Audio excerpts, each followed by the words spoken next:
Nous voici en gare d'Herisau, principal centre ferroviaire du canton d'Appenzell-Rhodes extérieur. Il est 10 h du matin, une navette rouge à ligne blanche marque son entrée au quai numéro 2 de la gare des chemins de fer métriques appenzellois AB. Juste en face, sur la place, la gare des Schweizerische Südostbahn SOB, une des dernières grandes compagnies de chemin de fer privées à voie normale en Suisse. À Herisau, siège de la compagnie des chemins de fer d'Appenzell, se trouvent 2 dépôts destinés aux entretiens courants des véhicules.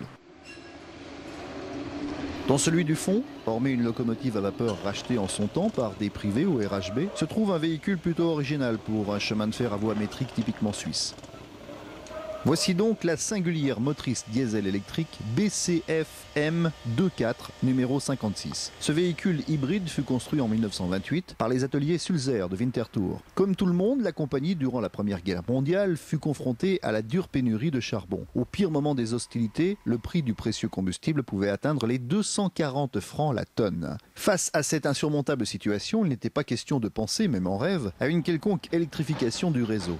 Alors, dans l'attente de jours meilleurs, les fins stratèges de la petite compagnie résolurent provisoirement une partie du problème par la construction de 2 exemplaires similaires. Comment fonctionne donc la traction de ces drôles de machines? Eh bien, le plus simplement du monde, si j'ose dire. L'imposant moteur diesel tourne sur un rythme constant. De par cette action, il fait tourner les dynamos qui fournissent à leur tour l'énergie voulue pour alimenter les moteurs électriques de traction. Par ailleurs, leur conduite reste identique aux engins électriques et finalement, seul à l'intérieur, le petit atelier s'impose, mécanique oblige. Sachez que ce véhicule salon ne roule que très rarement sur le réseau. Il fut entièrement restauré en 1990 grâce à l'aide financière d'une loterie cantonale.